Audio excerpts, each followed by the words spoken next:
Welcome, everybody. This is the progress on the airplane we're going to call the Tornado. The reason I'm over John's today is we had a hellacious tornado whip through the neighborhood and wiped out the neighborhood. And I was supposed to go back home today, but the power's out. We kind of got to watch what's going on at the apartment. And you guys know that I got my trailer hauler. I've got a license, but I'm gonna make it to St. Louis this week. Anyway, somehow. Anyway, spent the day over John's instead of work. Power's out at work, so it can't work. So got to be make progress on something. And drew up this set of plans, and within an hour had a thumbs down. Hey, would you guys with the thumbs down? Would you show me something? Anything? Show me anything that you do. Anything. What we've done here is we've taken the TLAR method and turned it into this airplane here. This is for a Super Tiger 60, and it's half inch perimeter on everything with some geodesic braces. Then it's filled with foam, and the reason it's filled with foam is for the fiddly flyers who give us a hand and want to smash the fuselage. Otherwise we just leave the foam out of it, and as long as you didn't smash it, it'd be fine. But we're going to end up covering it with 16th inch balsa wood, and we're going to get underway doing that right now. And the figure's going to take about 4 sheets, isn't that right? Probably 5 sheets. Let's see, 1, It'll take 5 sheets. 2, 3, 4.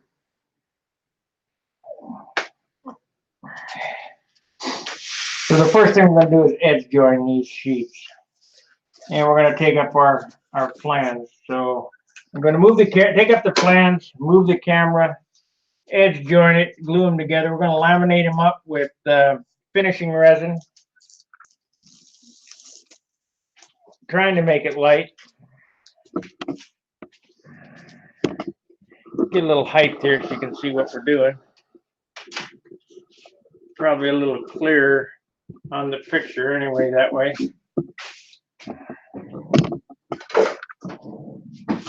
I don't understand why this thing's not focusing very good. It might be this white paper being Right. Hang on a second, I'm going to turn this around.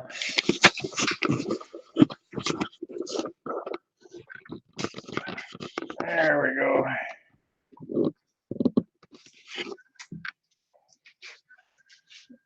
Oh, he just went out of focus again. Let's see what happens here. I think it is the paper.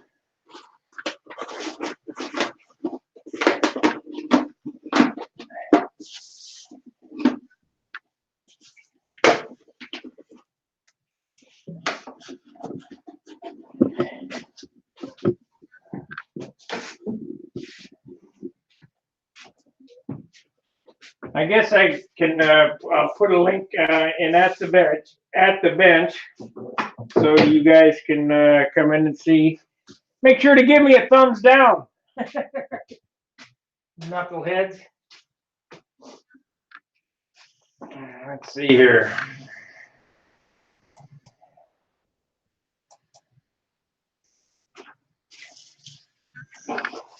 Copy. And we'll close. And it's going to be at the same thread that I had before. I'll just put a progress thing in it there. Stunt hanger.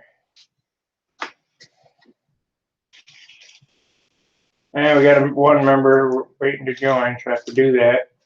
Hang on, guys. I'm getting to you.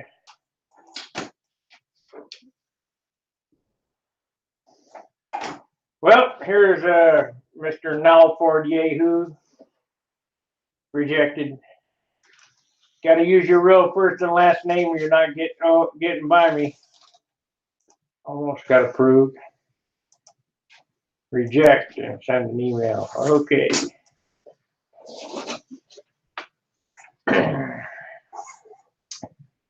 Alrighty. Home. At the bench.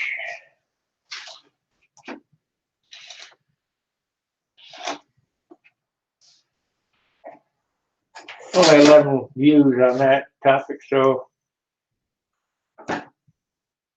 progress. Gotta type it in over here. Progress on the TORNADO build.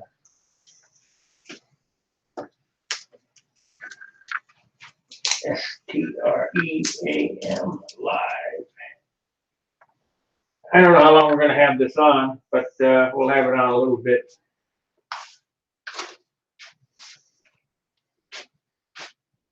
And there,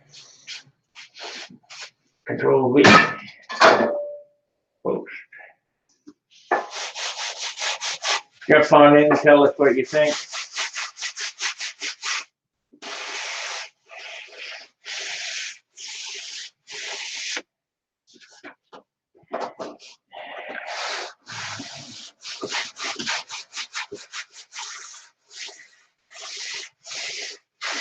When you hear me talk about my buddy John, that's where I'm at. This is John Jordan, and he's a fine builder.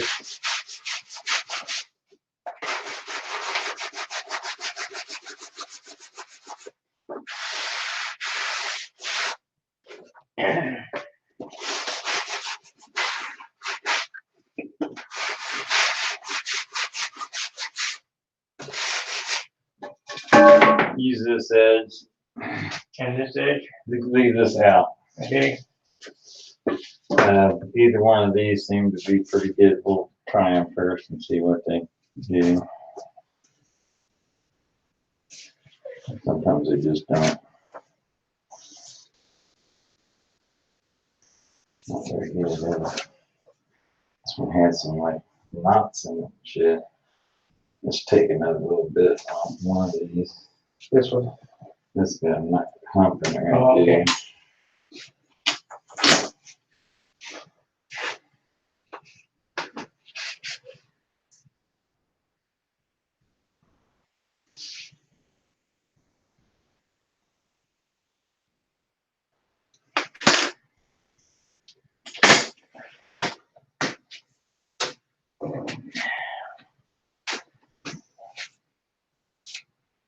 Don't forget to like, subscribe, and share. We got the super chat. You think you're learning anything from us? Just the side you didn't cut look better. Yeah, that. If you use that side. Amazing. Yeah, that one, Well, that's good. Let's have some wax paper.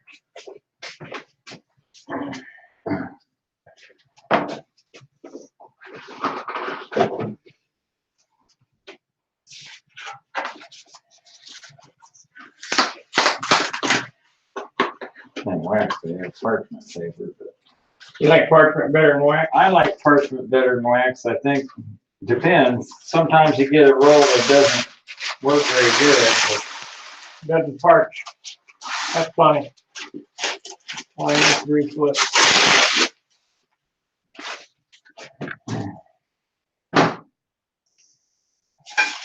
It doesn't parch. So we're going to use Thin Set CA. And it's plugged up again. Huh? Somebody has got to figure out how to keep CA bottles from clogging.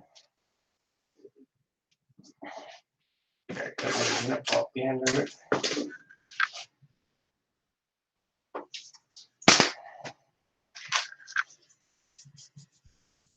That still didn't do it. You got another end? Yeah, I got another end.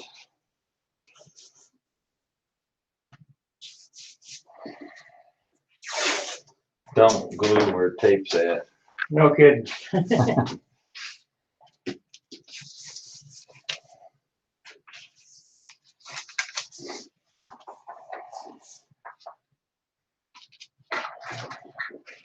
What kind of tip we have on there? Hard one or Yeah, flexible one? And then a hard one on it.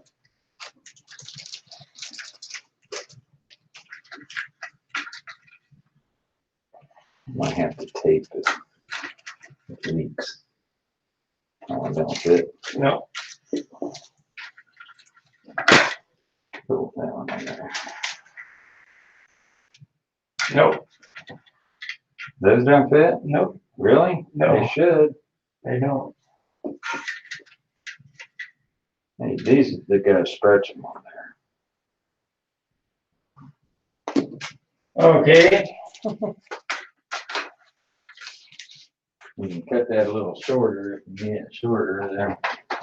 No, there's plenty of cutting to do when they clog up.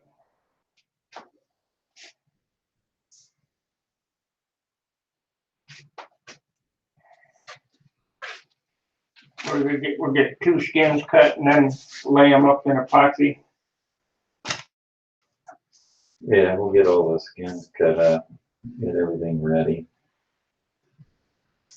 We have the leading edges in the molds. Very good progress today.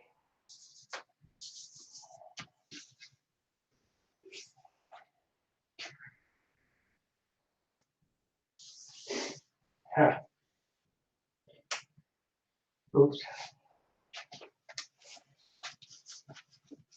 Where's the kicker?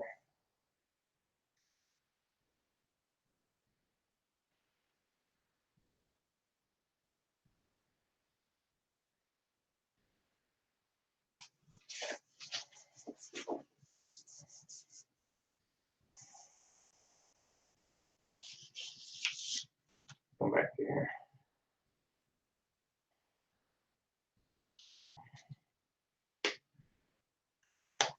Still in.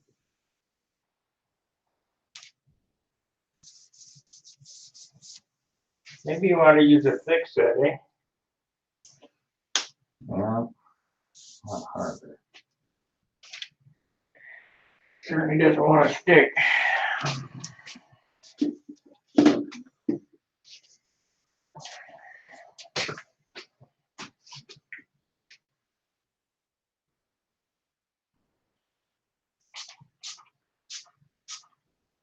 Might not be getting That's it. enough glue down out. Huh? Might not be getting enough glue down.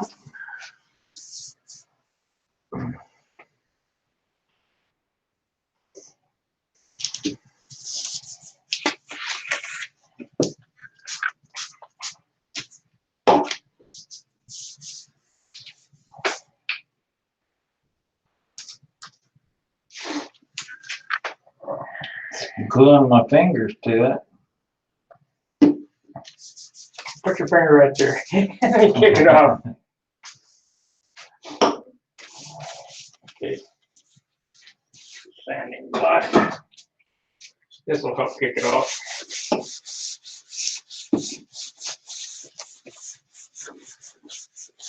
Okay, one skin glued together.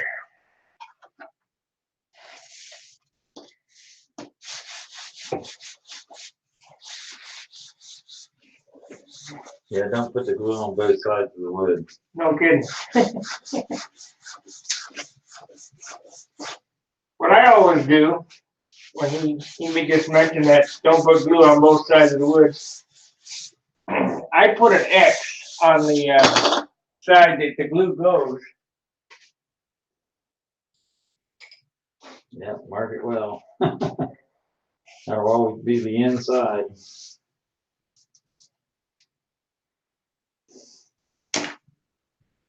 So we want to get another skin out of that. So I guess the thing to do would be to just cut this right off the pattern here, right? Yeah, I'd say. I just I'm starting to sound like a Canadian. Eh? Cut the shape, because you're gonna be rounding over all the edges, so it really doesn't have to be super straight or anything like that. Just chopped up, you have the start joint on the front underneath the plywood.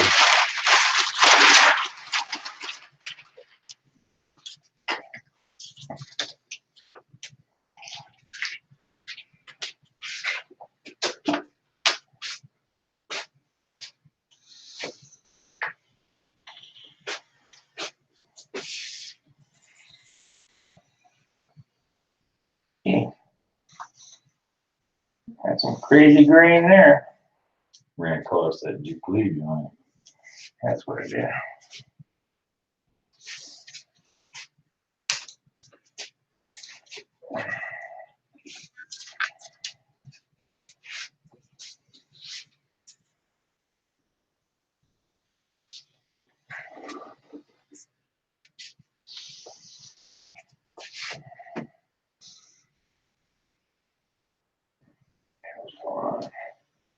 The one piece has a couple little knots in it, little hard spots.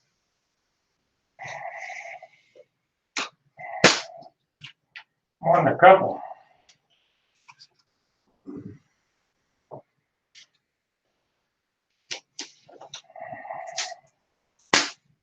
Okay. Might as well go ahead and cut the wing hole too, eh? Huh? Yeah, you can cut that now, it won't hurt anything.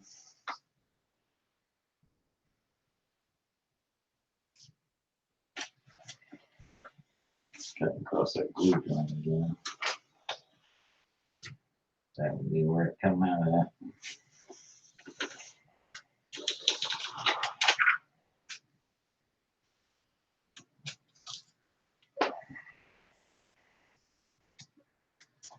Let's see how many pieces this fuselage here. Cut that One. out. Huh? Cut your stab out. Yeah. There's as many pieces in this profile fuselage as are built up. Yeah, it's just, only difference is it's only 3/4 of an inch thick instead of 2 inches thick.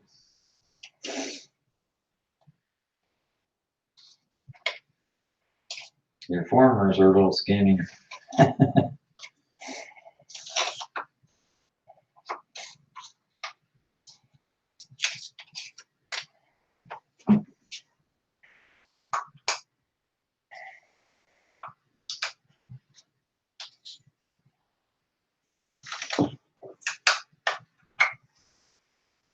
I can't get it out of there.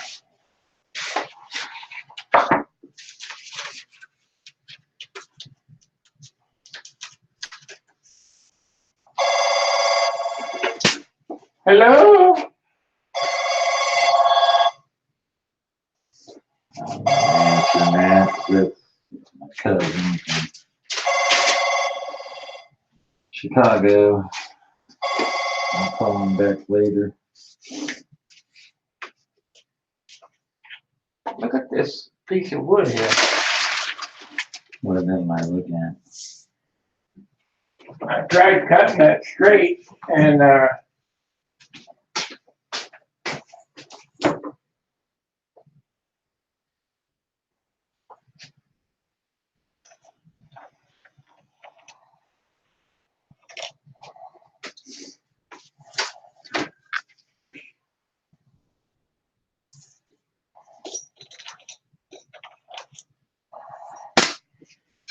It's just one of them things. You'll sand all that off of there. oh, I Doesn't know. matter. So we want to make this scarf joint what? Doesn't have to be very much, just a little bit. It's gonna be underneath the plywood, so.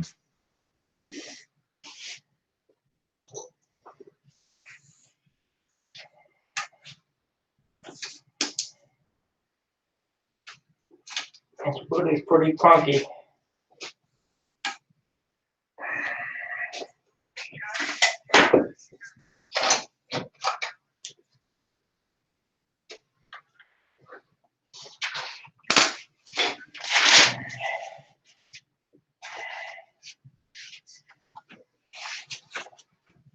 So basically, this gives you the idea of what we're doing here. It's, again, with a piece of 16th.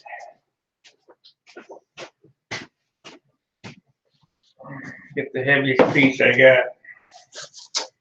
And the plywood. 12, 12, 13. These are 13, 12.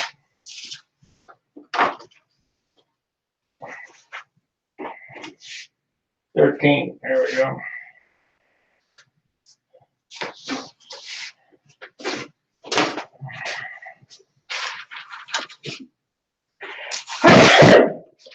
Yeah.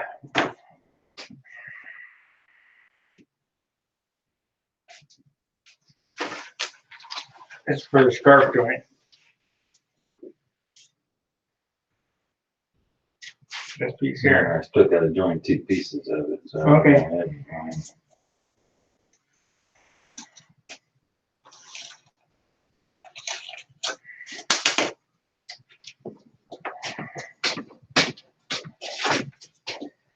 Let's see what we got going here.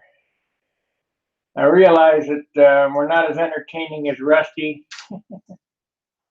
and it's probably the wrong time of day for you guys. But that's once. 3 times, so we should have 3 viewers. So let's look. There's going to be a little crack on the audio here. Nope, got it. Oh, Jack Snavely, thanks for the notification. It looks like it will be good, of course. Well, I thank you, Jack. I hope it'll be good. Let's pop out the chat so I can see what you guys are doing. And get this going.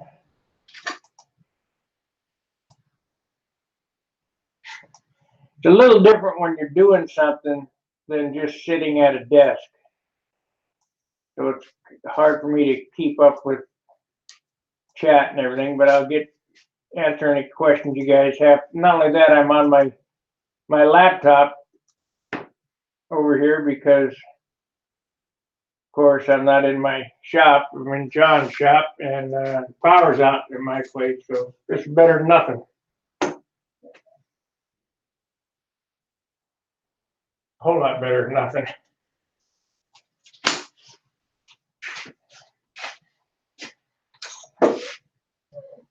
So the plan is to take this to Brodax. So Brodax is about a little under 3 weeks away. I need to get on the stick.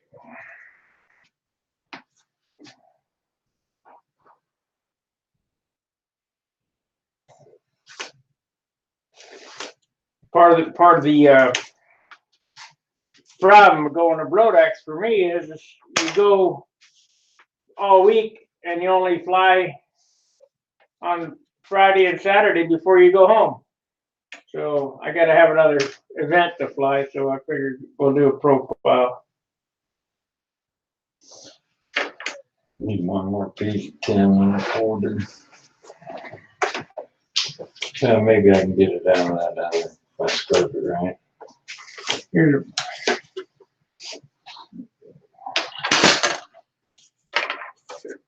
It takes me to glue these 2 together.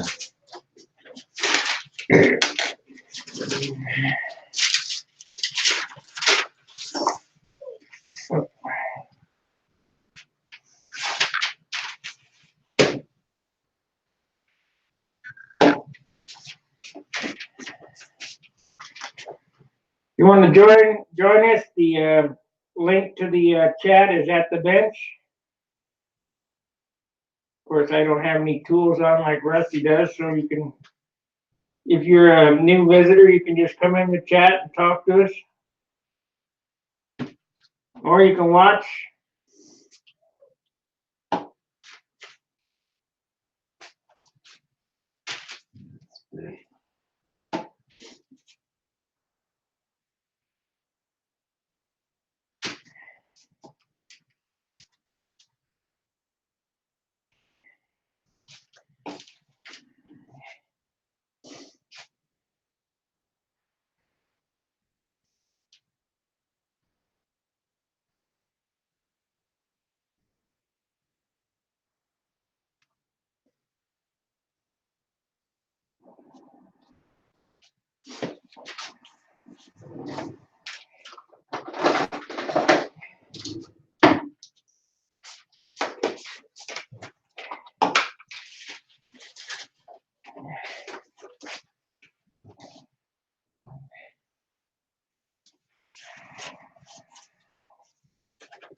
Signing block.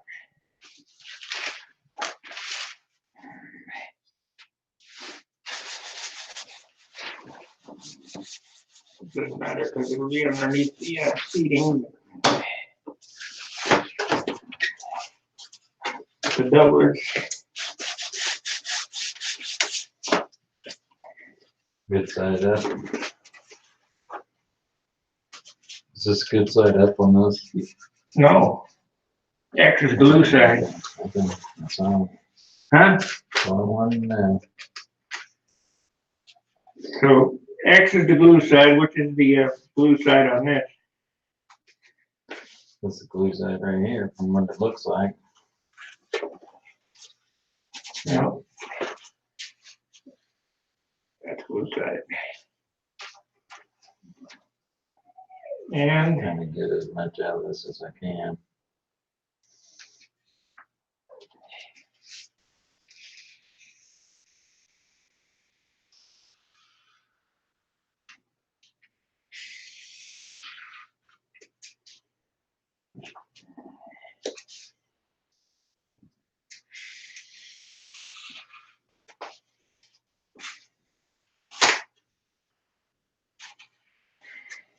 okay.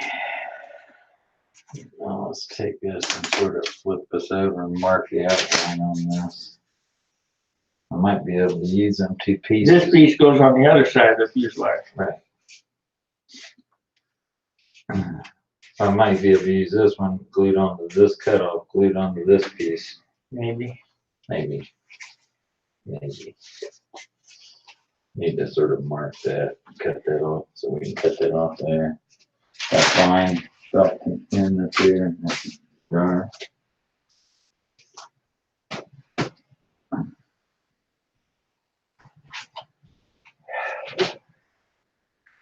15 felt pen pins and none of them work.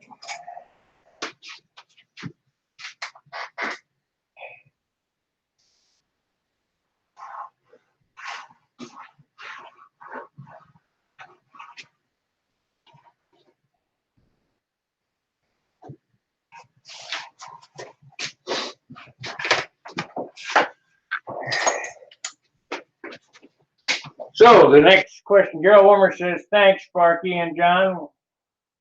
Watch the whole video when home later. Okay, Gerald.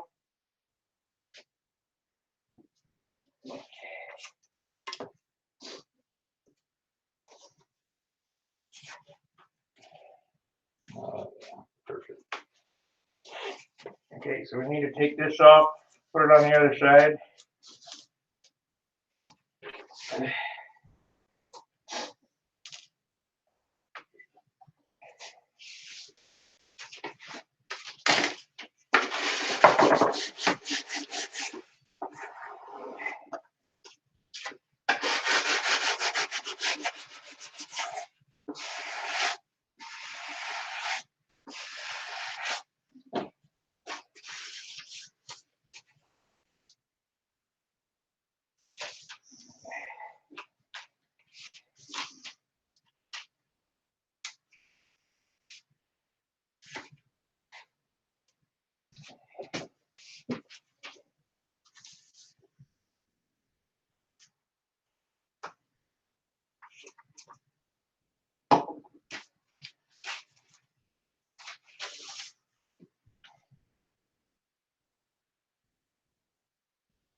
Let's see, this is the side that the engine's on, so we gotta cut that engine hole out. Yeah, eventually. We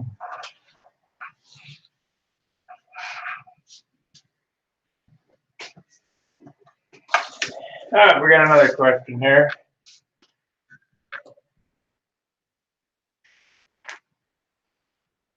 What are you using for a wing and stab? We're gonna cut a foam core, and the stab will be 1/2 inch built up, sheeted.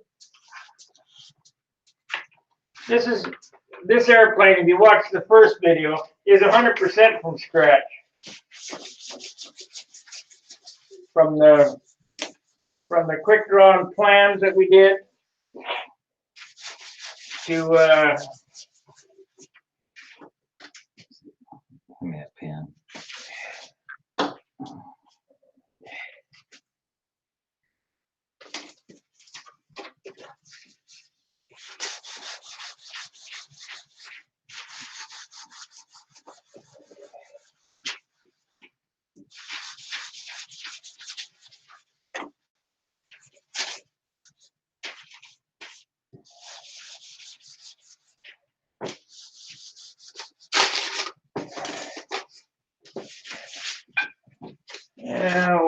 what are you using? Okay, still the same question. So if you want to join us, come on in. It's the threads at the bench.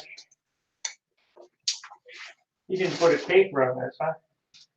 Do what? You didn't put a taper on the top. No, I cut the top. You cut that off anytime.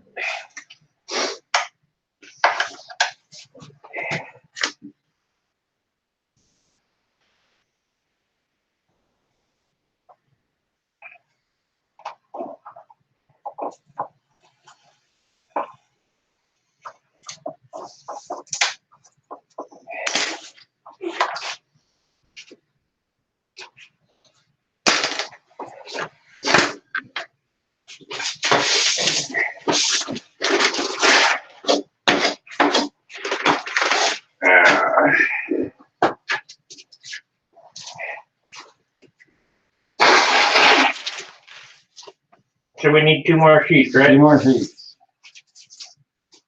Or 1 more sheet. 1 more sheet. Should be able to get the rest out of this. So we'll take the heavy sheet we got again. There's a 10. 19 was a 1 more sheet.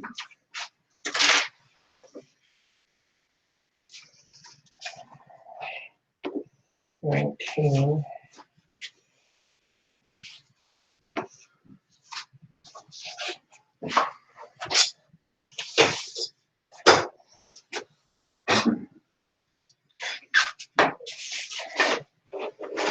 So 11. Well, I want to use these on the end board. 10.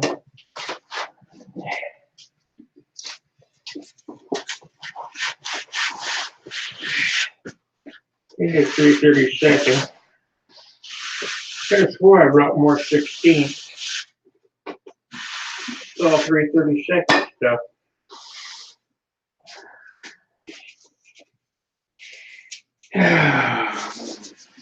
All of it? Oh, in these boxes, What yeah. about laying there in that stack on the Oh, I table? got 16 here. Where, on the floor? No, on the table. This is 16 here, but it's just too good of stuff. 12, 19. I guess we can use this 19. Wait a minute. That's 3/32. Yeah. So I can't cheat. Oh, here's a 13 right here. Gotta check, put that to the inside, the glue side.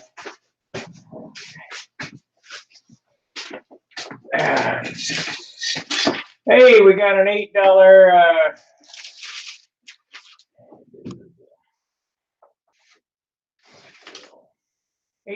Zuni or New Zealand Zed, or I don't even know what you guys call it. Thank you, Gerald, for the super chat.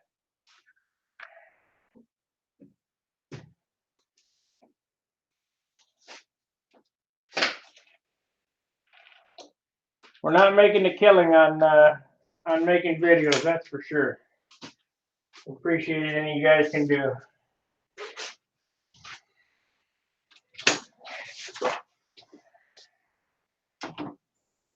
Always do both edges no matter what. That way you can normally just pick it up. Use whatever you need to. I think it makes a difference.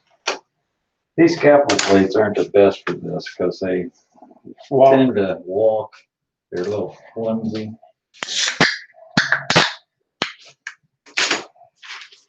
All right, so we want to glue this on the top.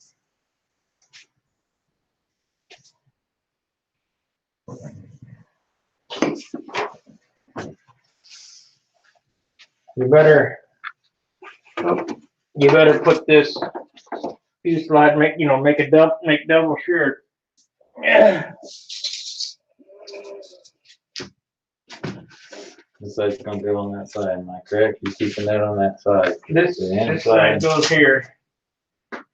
You gotta go like this to get the fit right, I think.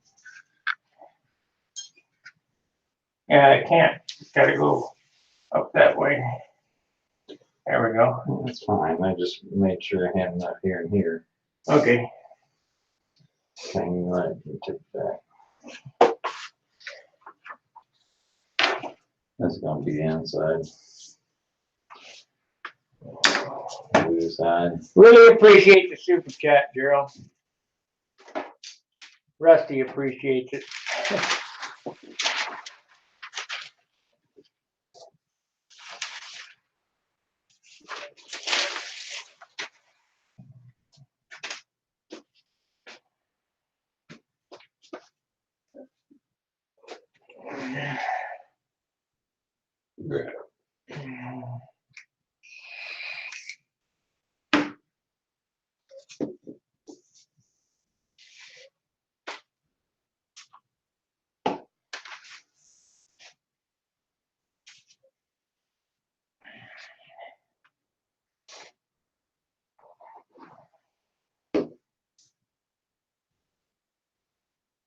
I don't know what the profile rules are, but if you say it's 3/4 or whatever. Past the high point of the wing, I think it might be 1 inch if I remember right, but you're not gonna be 1 inch. You're gonna be 5/8. yeah, 5/8 of an inch. So you could have used 1/8 inch on these fuselage sides and gotten you up to 3/4.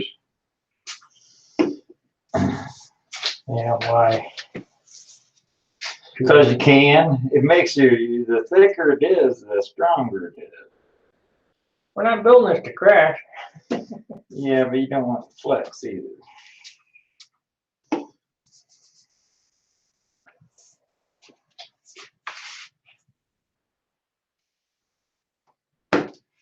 Any questions, just ask. I'm watching the chat, or come in and talk to us. It always takes a bit for Rusty to get going, but by the time that happens, we'll be over. Because this is not an all-nighter.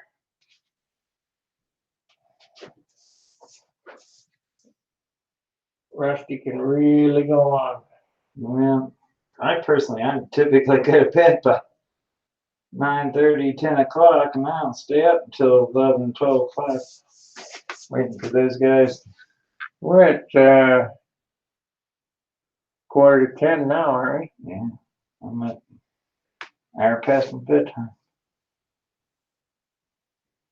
Come on, get in there. Just keeps wanting to go in the ground.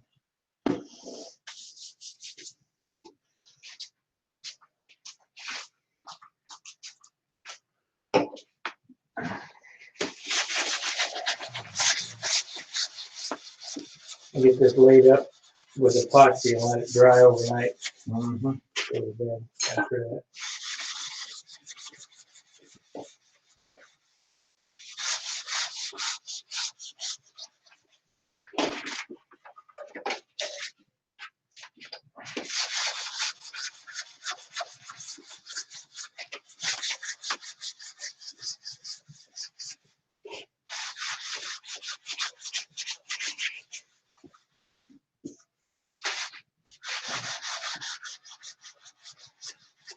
Well, with nobody asking questions, it's hard to know what to talk about. These are impromptu hangouts where we're building.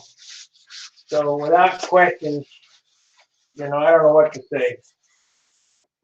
This is pretty much second nature for me. So, and John, we don't even draw plans normally, but we decided that we do some plans to show Just for the heck of it. show you guys how to draw plans. This one right now.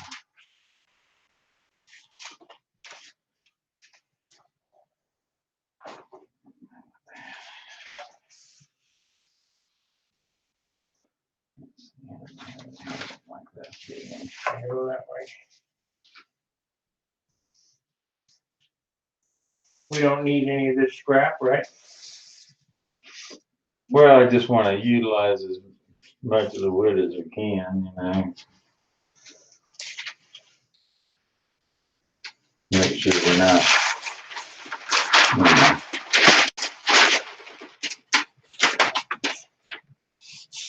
Never done this foam filled fuselage before, but we're going to give her a try. Hello, Sparky from Mandarin, Colombia. Nice to see your work. Thank you very much, Jorge.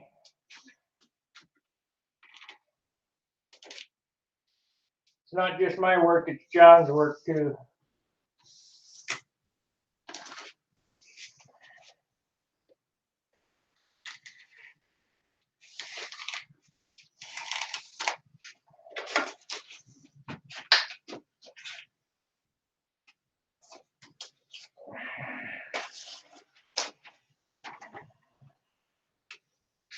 I'm surprised Yevis never comes in. He's probably building. He's built a lot of airplanes. You're probably right on that one.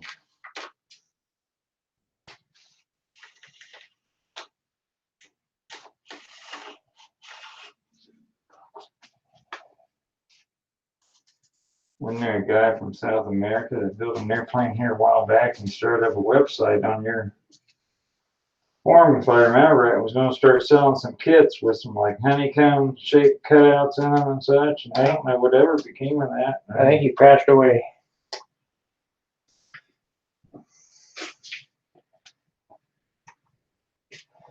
I saw it looked like Joe Ryan or Joe Adamuska had built one of his airplanes, I think. I kept trying to get a price on them. I could never get a price out of him on. What happened here? It moved. So you're. Well, you can't move it now. You got to keep it there. Cut it right there.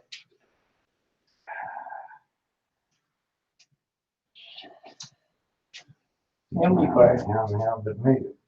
I don't know. It's all right now.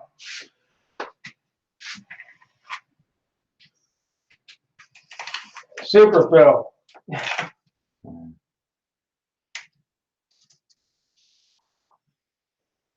Wasn't off much.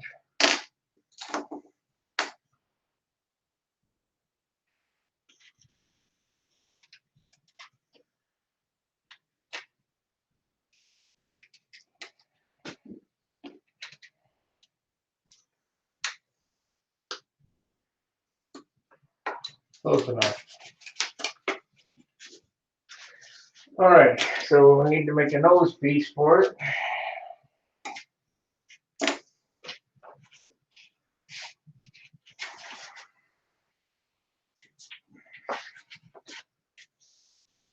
Wait a minute, why is the glue side? This goes on the other side?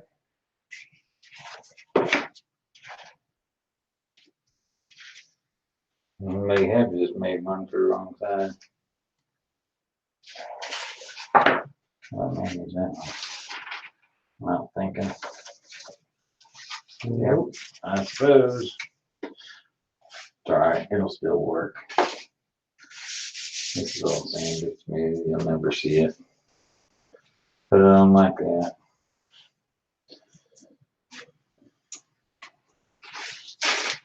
Here, take this and make the line the same, or we can make it, you wanna make it the other Might direction. make it the other direction. So go that way. Yeah.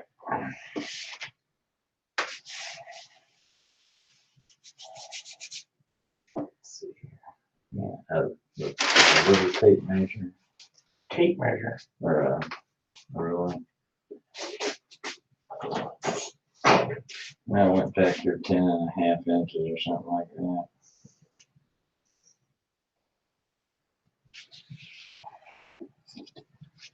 Ten and a quarter inches around there.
There, let go of this.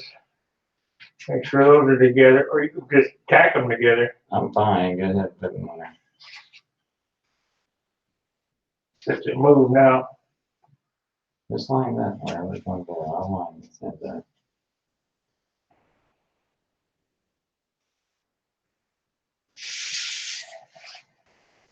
Doesn't matter if you're going to round these off. You know, you're going to come back down in here. You're going to lose 1/4 of an inch off everything.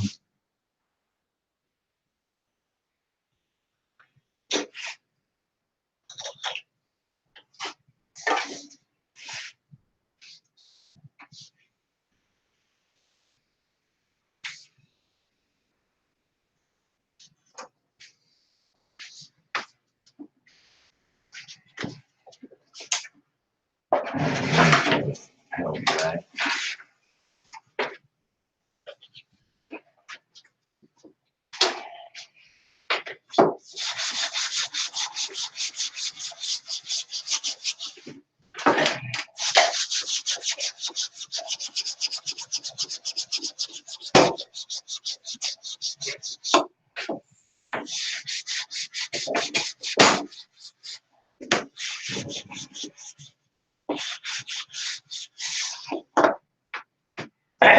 Okay. It's only wood.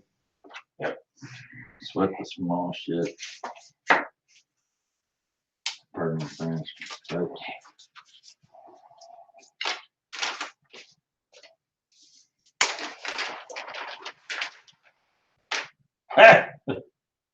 shit.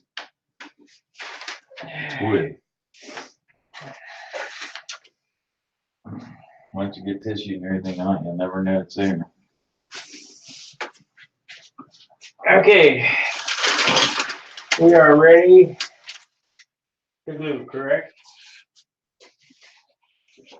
Much as you're going to be.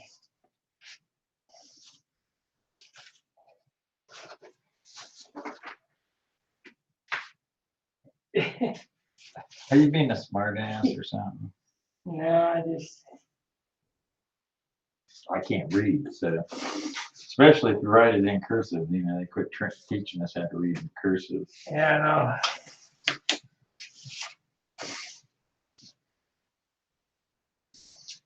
no. Okay.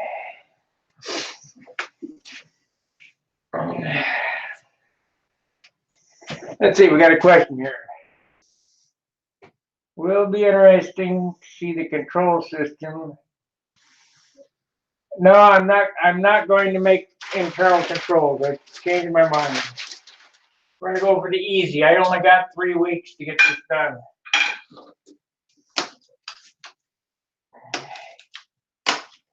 It's not quite as fast as my 11-day Aries, but whatever. I want to see what this weighs. Starting to be very costly, it feels like. Yeah.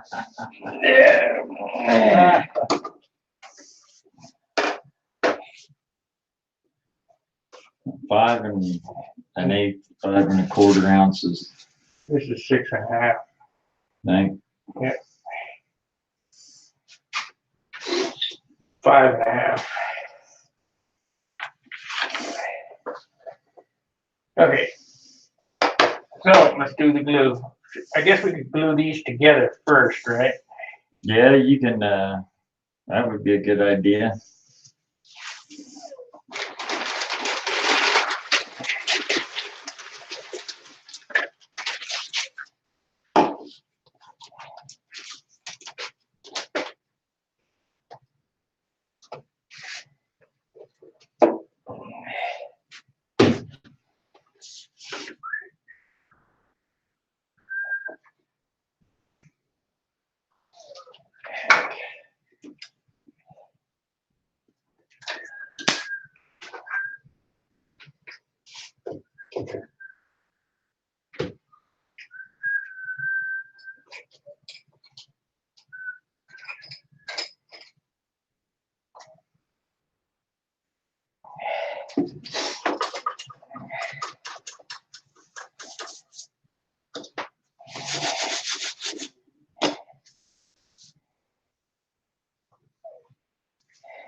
Okay, there's one skin done. Where did it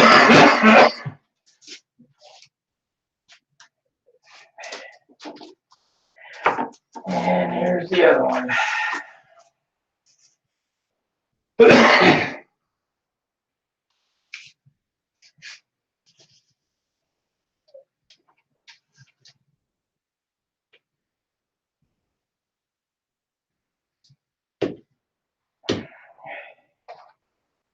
What's probably going to happen,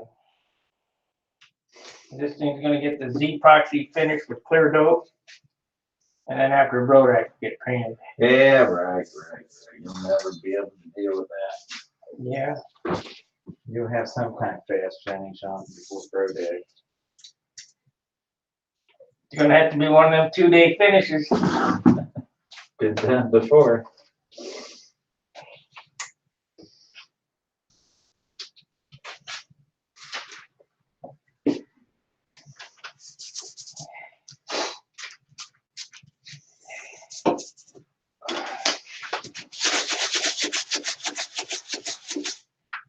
Okay. Blue. With them done? Yep. All right. I can't believe nobody loves me. You guys come in and talk to Rusty, blah, blah, blah, blah, blah, for hours.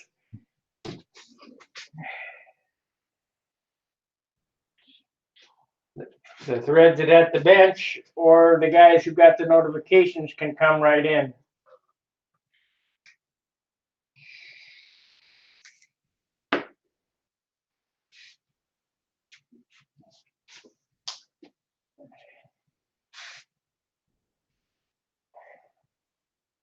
Yeah, it's going to have a little more epoxy than wing skins.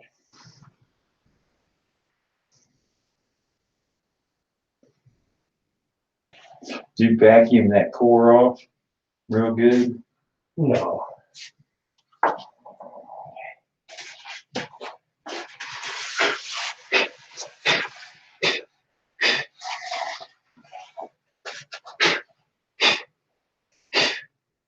There we go.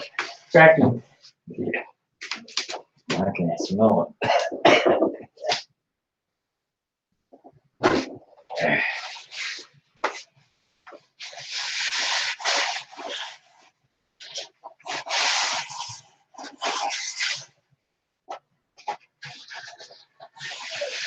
You'll be fine. Count the pieces. 1, 2, 3, 4, 5, 6, 7, 8, 9, 10, 11, 12, 13, 14, 15, 16, 17, 18, 19, 20, 21, 22 pieces in this profile fuselage plus doublers. 21, 2, 3. And a tripler. Yeah, be 25 pieces, and that's what I've done. You say, well, profile, that's easy. Oh, I didn't count the foam. 25, 26, 27, 28, 29, 30, 31, 32, 33 pieces.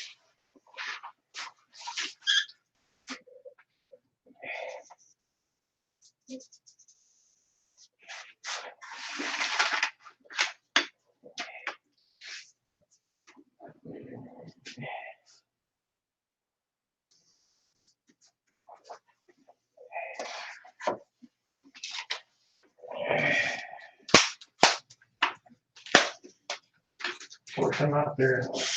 Great real long.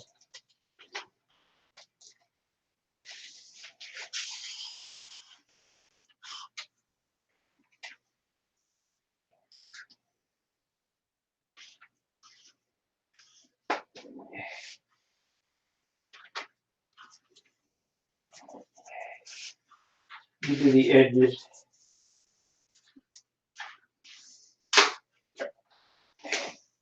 Of course.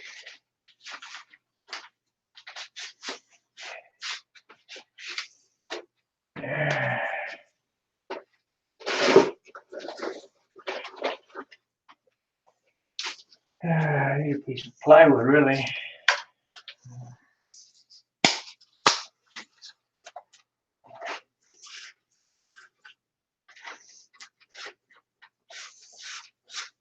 Pour me a little up there.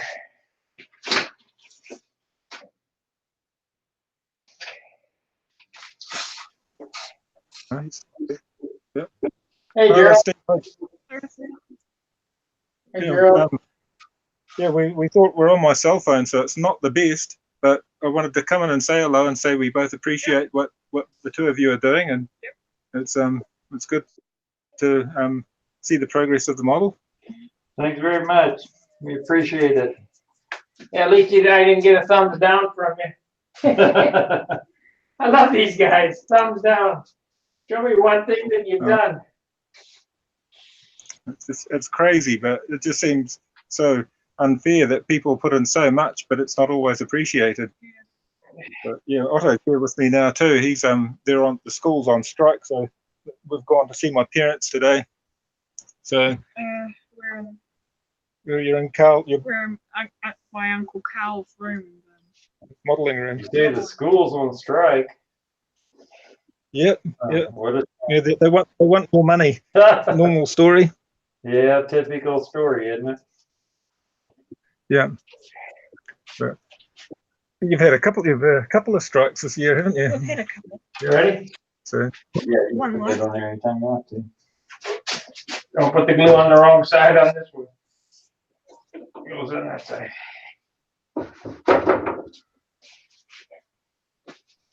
Let's go.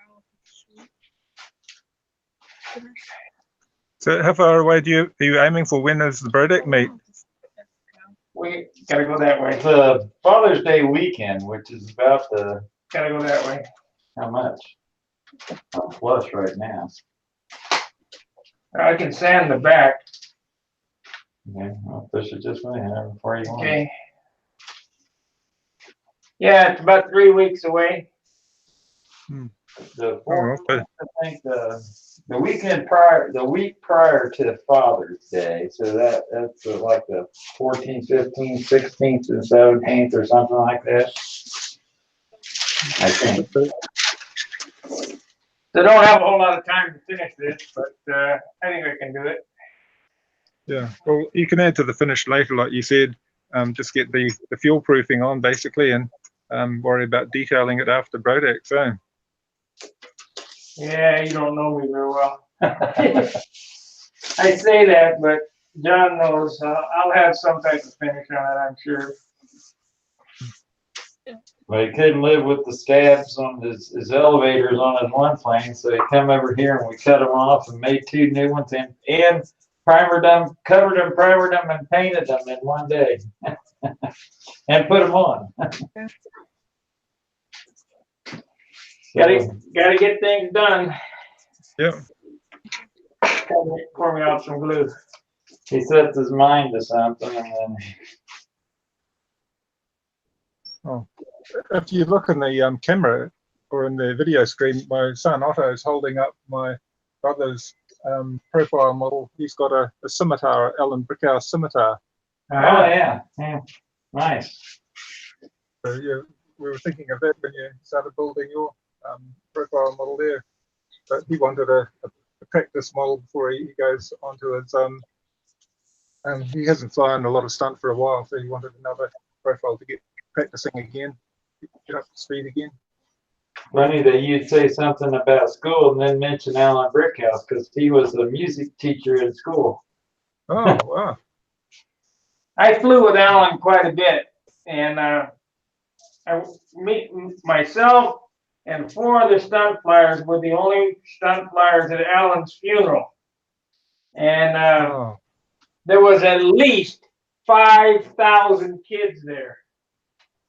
Oh. At least. It was unbelievable, the amount of kids that were there. He was a band teacher. He taught music. He was well liked by the kids. Yep. Well, I suppose it's all part of the arts, doing building model planes, performing or making music, being a music teacher. There's a similarity there. Oh, just the amount of people that play music or play instruments that fly stunt is unreal. And motorcycle ride. Yeah.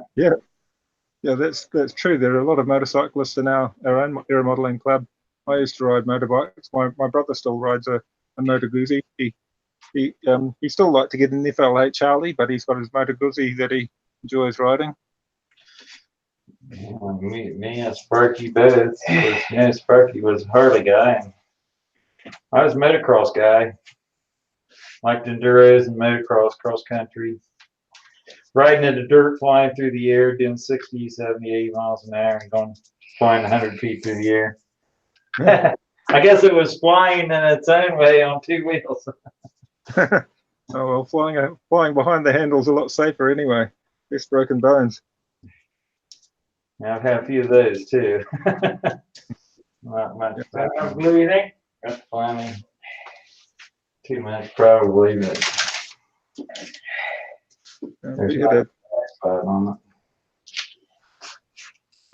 We had a chap in our club that was a trials rider. He was really heavily into his motorcycle riding, and he's a great stunt flyer. He was a builder by profession, so he was a great builder. He built models at a very prolific rate. oh, neat, man. But he rode trials. That's a very hard discipline to do. Yeah. A good friend of mine down here. He's sort of a old trials rider, so he rides in some kind of vintage classes now instead of the modern day classes. But it's very demanding. He was training a young guy that was getting into it, and they had a barn set up where he could train in there, 24/7, rain or shine. And it had big giant boulders and had these posts set in the ground, like telephone poles set in the ground. They start out about 4 feet and they go up to about 8 feet, and they're 5 or 6 feet apart. And he would jump up on one of them and bounce on his rear wheel, and then bounce to the next one, bounce to the next one. They go all the way down the line and then back down. Yeah, it's a real skill of balance and coordination. Guys, you got to give them credit for what they do, because that's a phenomenal thing. Okay, we need to weight this down. Well, let's see here. You got all the goop cleaned off of that? Yeah, pretty much. Okay, you're sitting on a piece of glass right now, you know that. Right.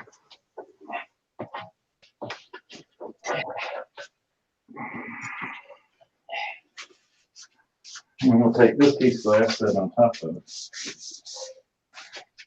We'll need a piece of wax paper on top of this so it doesn't stick to that glass. Even though I'm wiping it off, there's always something. We don't need a catastrophic lockup. Fold it over. Oh, that's right. Yeah, I could do that.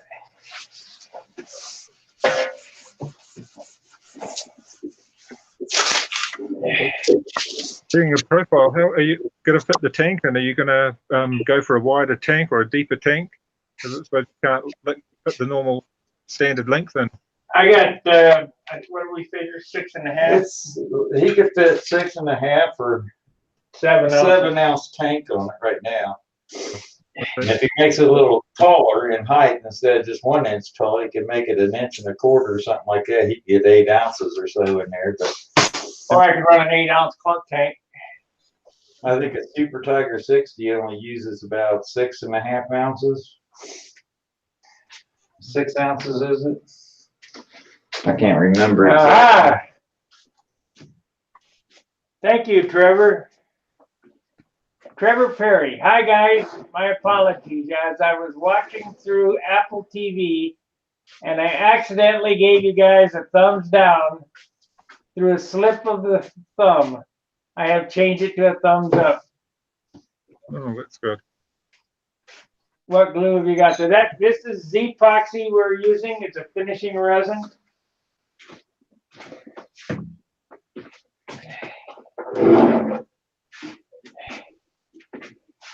So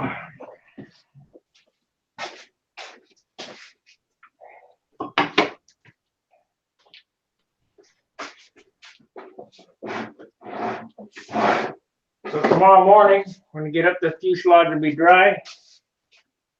The the mold, leading edge molds will be dry. We'll cut a foam core, put it together, and I'll have an airplane in 2 days. Oh, it's looking good. It's very fast progress from plan to where you've got now is an enormous amount of work. Well, I got to tell you, we lost a lot of time because I normally don't draw plans. Yeah, me neither. I just lay out the wood and build the airplane, and that looks about right. Now you saw John hold up his shoe to a wing rib. I can draw a rib pattern with a shoe that'll be within one pencil line of what we're flying today with your shoe. Yeah, it's pretty close. It's pretty funny. I mean, there is a science. You can put as much science behind it as you want to. I mean, there are some formulas and stuff that you can use to figure out your wing area and your percentage of your steps and elevators and your flap areas and all that stuff. But deep down, there's a latitude of about probably an inch or an inch and a half that you can go one way or another and still have it fly pretty good. So, like I took the basic design and made it all in line instead of with the stab and elevator higher than the wing and the motor mounted higher than the wing. I just made a profile with everything straight in line.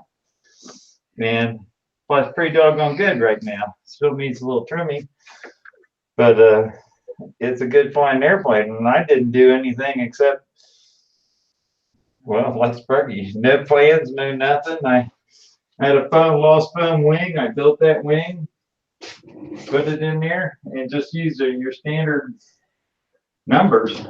Now, the only issue that he has with the airplane is if he fills the gas tank, he can fly 5 patterns. So anybody running an NU60 have any idea why this thing only uses about 3.5 ounces for a pattern? Oh yeah, maybe 3. Let us know. It's unbelievable, and it's not lean. Using a 30. Pardon?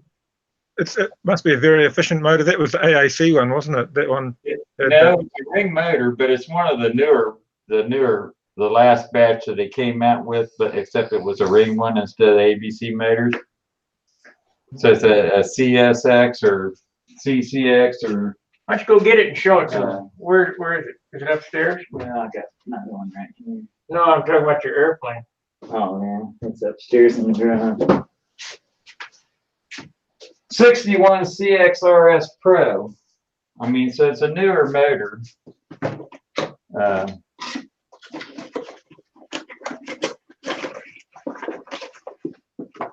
You can see it's got the red dot on the side right here. It says CX, so it's a newer motor. It's got a through the Venturi needle valve. It's not one that sits back behind it like a Super Tiger does. I told him, I said, you need to open up the Venturi so it makes some power. And I looked down the Venturi, and down the Venturi's got to be at least 3/8 of an inch. Yeah, it's about 294 thousandths or something like that. And I was talking to Randy Smith, and he's like, "Well, make the Venturi bigger." I said, "Well, what size do you think I ought to make it?" He said, "About 285." Well, I'm already bigger than that now. So, it just seems very efficient. I know the LA-46, for instance, doesn't use anywhere near as much fuel as, say, an NU-45, but it's just a different way they run. And this thing sounds just like a Super Tiger 60. It's just loafing along. we went ahead and I made a bunch of Venturis up. I don't know if you can see these or not, but they're all different sizes. They're from the sizes in here right now, stock sized, and they go up in numbers accordingly. I made, what, 6 of them. So it's time to go out to the field, and then we're trying to make this thing drink more fuel so it cools itself better. And More power. more power. It's got plenty of power, but one thing that's kind of important, you want the motor to run where it sounds happy, and you Yeah. prop it so you get the lap speed you want, and you want it to use as much fuel as it should. So a 60 should use 6 ounces, for a pattern. That's what a Super Tiger 60 uses, six ounces. And if you add nitro, it'll use more because you open the needle up more. So I told him, I said, man, that thing, we need to open up the Venturi. And if you look down the hole, let me get one of these big ones here. Let me see if you can see inside that. Yeah. I'm on my phone, so oh There wow, it that's is. massive. That That is is a huge. huge hole. Yeah. It ain't big enough. It ain't. How about the exhaust? What sort of muffler or is he running? Has John got a stack or a tube muffler? No, it's well, if you look at this exhaust port on this motor, that could be it too. Look at the exhaust port. Very small. Yeah, very small. Yeah, He just for a 60. he just mentioned exhaust. And so I looked Yeah, well, I drilled this. I've got a Randy Smith muffler on. but look at the port here. It's tiny. Yeah, I know. There's some of them that are like that. It's Yeah. no, it's Sometimes- on an airplane. This is a 60-inch wingspan profile airplane, and I don't know if you can really see it all that well. Yeah, that looks very nice. And you can see I guess sort of the motor set up and tank deal. It's got about a 7-ounce tank on there right now, so it's a real long tank, but I anticipating it using 6.5 ounces of fuel or whatever per flight, and we got out there to fly it for a couple times, and It'll do 3 patterns on that. yeah. So, I mean, this is one of the profiles this is the profile I was telling them about earlier that there's no plans for it. We just sort of had a wing and lost foam jig and just use standard numbers that are out there. I mean, you take a numbers for a Strega, 10.5-inch nose moment, 14 inches from 17, 18, 20 inches from the flap hinge line to elevator hinge line, which isn't very scientific when you talk about it like that, but those are the standard numbers, and then the motors, 1/2 to 3/4 of an inch above the center line of the wing, which is just like that to offset the landing gear weight hanging down below the airplane and the muffler weight. And the stab's up about the same, 1/2 to 3/4 of an inch.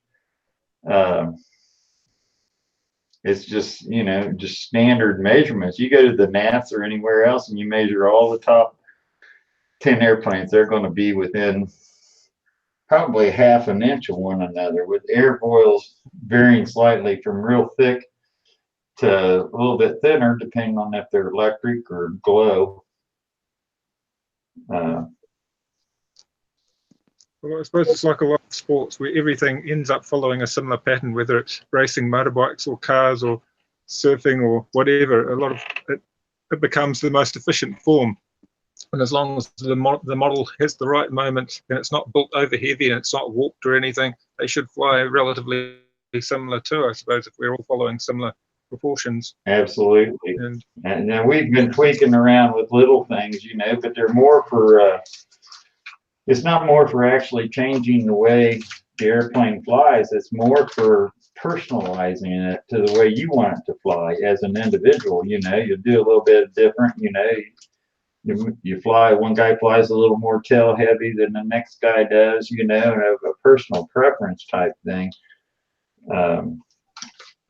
That really is what we've been tweaking around on. And of course, Sparky's hinge things that he's using, where we're not using any tape on our flaps or elevators and stuff. So making this little pocket, you know, a knuckle Good hinge, yeah.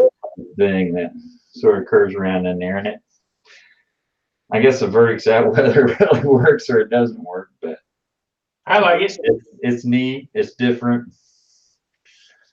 Yeah, so, A lot of it's slow incremental development, slow improvements, and in 10 years' time, we'll know this worked, this didn't, and we'll be able to look back on it hopefully and say, well, this trend continued and other ones dropped off. And when you look back at models from 20 years ago, you can see what was successful and what wasn't.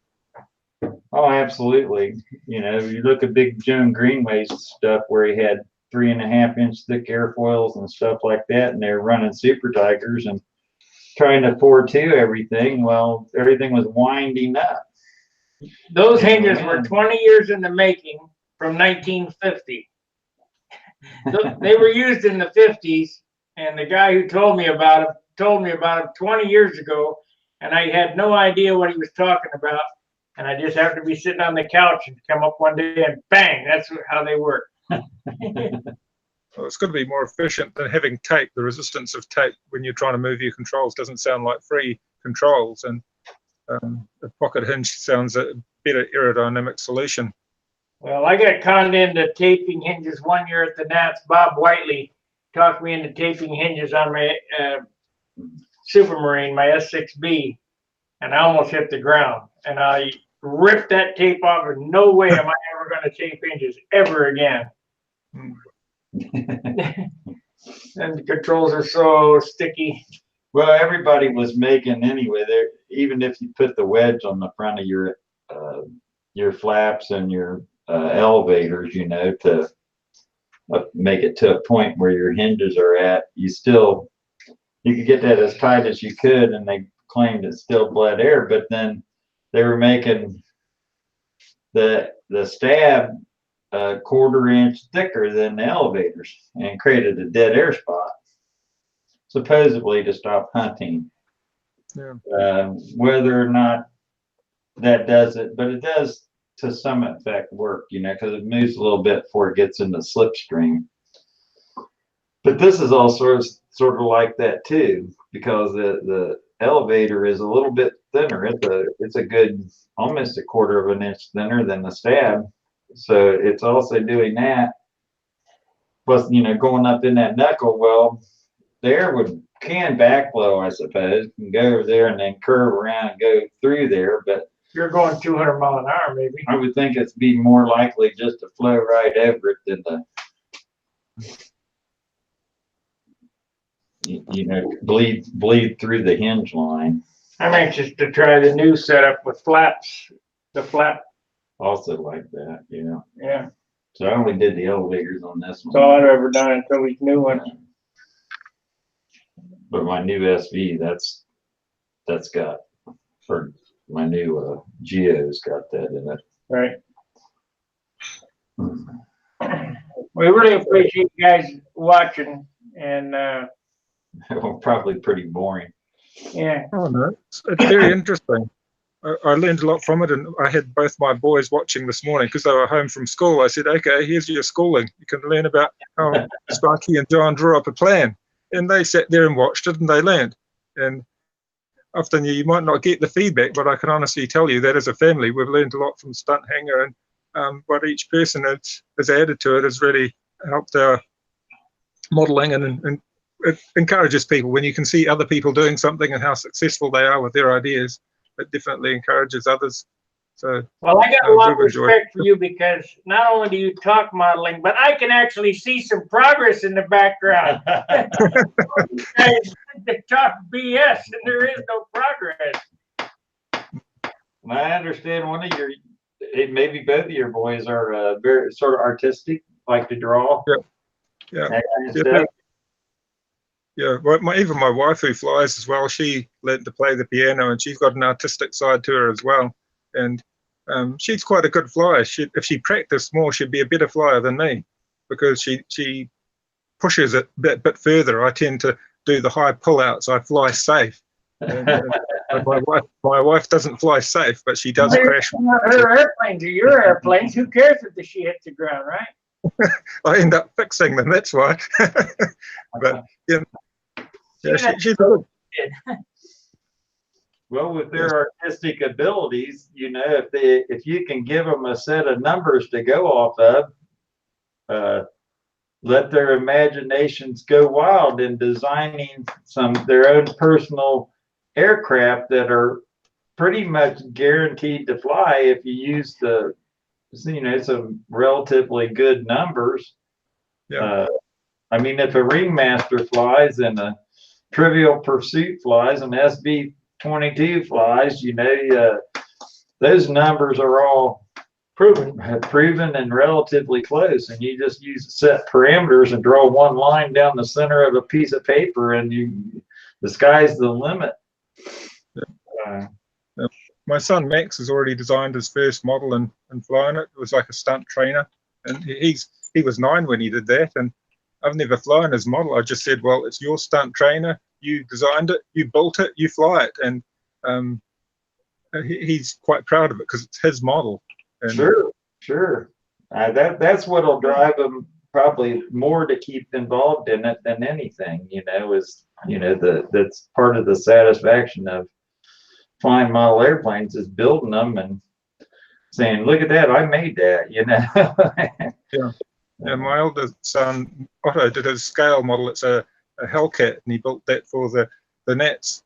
It's 2 years ago now, but he built it in 2 days, and it was rough, but it was his effort. It had a KMB 40 on it, the KMB 40 Series 71, I think, and it was a monster of a plane. I think he was 10 at the time that he flew it, and it was a handful, but it was incredible. Everybody sort of stood back and watched him fly it, but it was really designed more as a scale model. And he did a similar thing. He just drew it out and in his mind more than on paper. And we cut out the wing, cut out the fuselage, and he decided what he wanted. And I just said, well, you've got to change your moments here or there to get it right. But it flew off the board. It flew beautifully for what it was, for a scale model.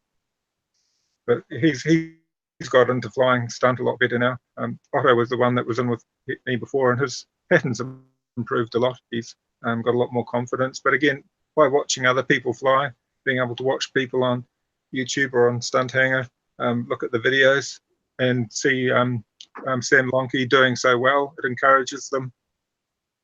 Absolutely. Did you guys watch my stunt design Nobler video? Yeah, I did watch that. Yeah, that was a while back, wasn't it?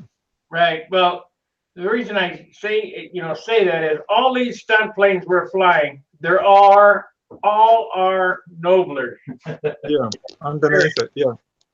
There is nothing new. You could design the most wildest thing going, and it's already been done. Yeah, it's just slight improvements, a little bit of tweaking and personalization. That's where I like the scale reworks, like with your Thunderbolt series. It gives it a little bit of personality, and people recognize the scale model. That makes it fun as well. Sure, and you do the Al Raby thing. He was big into scale-looking stunt planes, and it's really hard to get the look of a scale airplane, but yet have the numbers of a stunt plane because the wings and everything are so much bigger and everything. But you sort of massage things and move it around and put dihedral in them and all sorts of things, and they still fly pretty doggone good. Yeah. That's what it was me. I always liked the scale sort of planes, and I really didn't care too much for the futuristic airplanes, the Stilettos and the Cardinals and all that. They're nice airplanes, don't get me wrong, but they're more futuristic looking. Lawn darts. And then a Bearcat or a Stuka or a Corsair or something like that going around in a circle. And you got to mix a little bit too, because actually scale is a little bit boring. It's very boring. It's nice to mix it, yeah. I'd never have the building skill to be able to do a technical model like Al Rabe, but I can still make it look vaguely like something, and I'm happy with that. It can look like something that people can recognize. But on the other hand, I like the look of the Genesis or a Stiletto for what it is, or a Nobler or a Oriental or an Olympic. They all look nice for what they are as a scale stunter, they look brilliant. And you can see you're looking at craftsmanship, not just the model. And I want to tell you a little bit about scale. Scale is not very difficult. The very first time I ever flew You scale, need to fly. yeah, fly scale, I took third at the Nats. Now, I would have been first, but my cowl flew off and it DQ'd me. I'd have been Grand National Champion if my cowl didn't fly off. When I went to Brodax, I got first place in sports scale, which is not an easy thing to do because there's a lot of good guys been doing it a lot of years. And I got first in that. And the guys say, well, aren't you going to test fly? Aren't you going to fly, practice your pattern? I said, what pattern? He said, you know, what you're going to do. It's not very hard to fly, take off and land and high flight.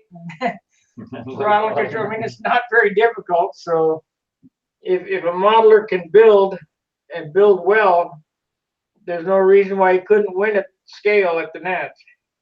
Yeah, that's where you see a lot of converted radio models. But your shoestring looked brilliant. It was a nice looking model. It had a lot of neat ideas in it. The sound system that you put in it, and the fact that you made it electric showed you're very versatile as a person. Well, I just did what I thought I needed to do to win, and I wish I would have had a better system to hold the cowl on instead of magnets. I know better than next time. Oh, well, it's all live and learn, and for something that wasn't necessarily your forte, you did a very good job at it, and obviously the results will reflect that you did it well. And if you chose to do another scale model, maybe you'd want one that you could fly stunt with as well. Well, there was a guy there at the scale competition. I flew sports scale. He had I don't know what they call it, but it was realistic, you know.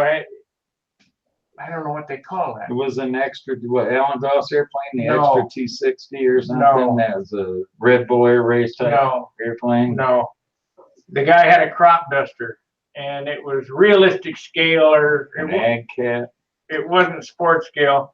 And he didn't fly it. He about fell over. But I'll tell you what, if I ever build another scale model, it's going to be that class. That class. He had a little airspeed thing with, you know, propeller on the front, and it went, and the crop dusting stuff dumped and all the rivets, and I mean, it was a beautiful airplane. That guy spent some time building that. Yeah, that's pretty hard to do, to make all the dust come out and all that talcum powder, whatever you're using. Yeah, it was nice. That airplane he won, and he deserved it, you know. There's a chap here in New Zealand that built a Fletcher crop duster scale, control line scale, and he crop dusted with flour, and it did a beautiful roll because it had the tricycle undercarriage, and he could just roll around the circle and do his touch and goes very easily. It was really nice. I don't know what they call that. Realism or it's fidelity to scale. See, I flew sports scale. There's standoffs. Maybe that's what it is. Standoff scale. Standoff scale, yeah, I think it's what you flew in, wasn't it? No, sports scale. Sports scale. Yeah, Well, you got AMA, I think it's AMA scale or something like that, which is like international scale competition league. And then speaking of Alan Brickhouse, there he is right there holding some kind of thing. I don't know what it is. You know, when I was a kid, my hero was Jack Sheeks, and unfortunately he's left us. And I always used to say, Jack, you're my hero. That guy could build 3 airplanes a month. oh yeah, he'd build one a week and have it in the magazine under all different people's names and everything else. I don't know what they call it. Yeah. I'm not up on the scale stuff to be able to tell you what their classes are. Hey, my buddy Gordon Delaney. Gordy flew in Los Angeles. You knew that, right? Yeah. As a kid, I like Walter Musianio, who did all his little scale models for Scientific, but he did some nicer scale models of his own. and I've got some of his plans and something I'd like to do as well. The sort of scale models from the 50s and 60s, Walter's models were very practical on the whole. You see this here? This airplane's a kit. This ain't scratch built. That's all laser It's cut. laser cut. He had them laser cut. I think he was kidding those. Pathfinder Yeah. LE, which is I think that stands for the last edition of the Pathfinder, because he's not going to modify or change it anymore. John Miller's the guy that electrocuted himself. I'm gonna be telling Yeah, see, it's what you get when you go out there and try to put up a CB or ham radio antenna close to high power wires. Yep. can't be too careful. It's I think we're just. when something gets out of the way, it gets I don't think we're gonna go for falls this. over. This setup. You're chickening out on it? Yeah. I'm just gonna put foam wing in it and forget it. We'll just cut it thin. Cut it after it's sheeted. Cord, I mean. I'd still do it like that. I'd still use the toe in there. Makes it easier, I suppose. Here's a deal, Gerald, we're Gordon Delaney, I think, or D. Rice did an article where he built a wing that was, instead of having a mold like the Russians and those do, and they're building their airplanes in a female mold, you know, and you build two halves of the wing and join them together. He wanted to do something similar without the mold. So he took a foam wing and he cut it like a combat plane at the spar location, and then he glued a piece of wood in there for a spar and then glued the leading edge back on. And then he molded the leading edge, or actually on this airplane he didn't mold it, he sanded it to shape. But anyway, sheeted this whole foam wing, completely sheeted, no open base. And then when he put the sheeting on, he used carbon fiber toe, like wherever place he wanted a rib in it, he put a strip of carbon fiber toe. And then he epoxied the sheeting onto his foam core. Well, when it's all set up and dry, he went in there and he cut out every bit of the foam, every bit of it. And it just left that toe in there and the balsa wood sheeting. And then he took fiberglass, like 1/2 ounce glass cloth and epoxy, and he put it on the outside of the wing. Essentially, it's the same as the Yashinkos are doing, although a bit cruder. You know, there's no vacuum bagging involved or anything like that. But he made some pretty nice wings like that, and they held up good. They were strong, light, but they were still heavier than a regular build-up balsa wing. You know, with tissue paper on it or whatever, you're probably 2.5 or maybe even 3 ounces heavier than, you know, a regular build-up wing, but sort of basically bulletproof, you know, like foam wings are, you know, that are triple cord foam wings are pretty bulletproof. Yeah. Yeah. But you pay the price and the weight, you know. Yeah, I suppose a lot of it's the glue, and if you take out the glue, the foam, there's no glue there, and I suppose the foam's not adding a lot of strength either, so you're removing the unnecessaries.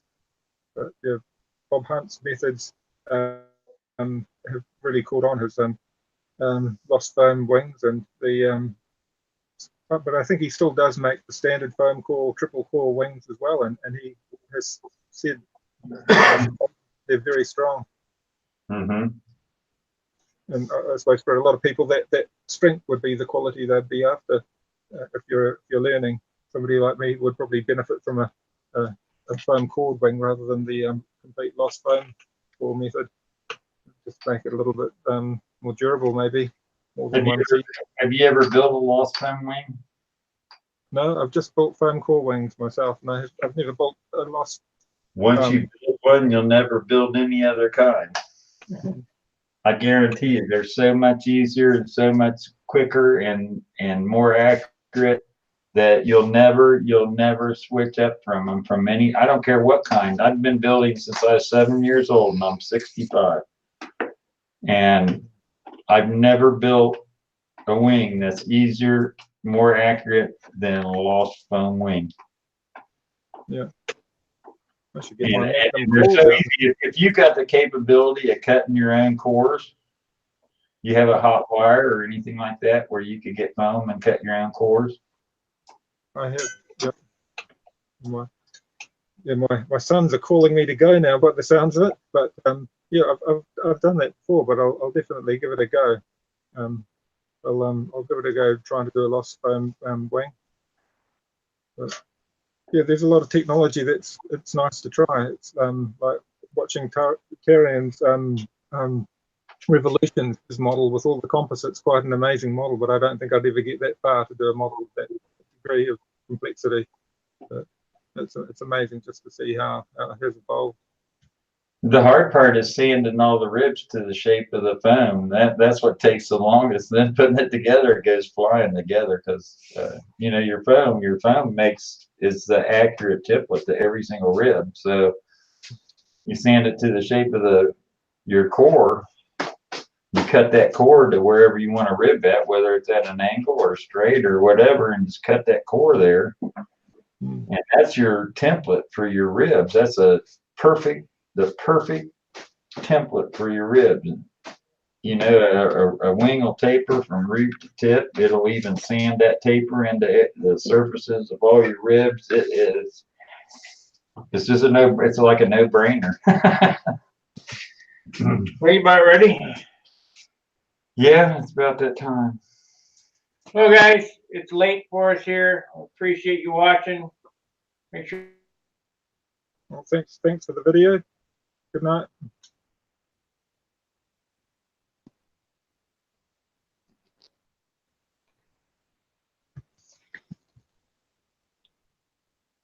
The boys were calling for him to. All right, Joe, we're going to go. Thanks a lot for joining us. Thanks for the super chat. Okay, well, good night. See you all around. All right. Have a good one. Fair winds, tight lines. See ya. See ya.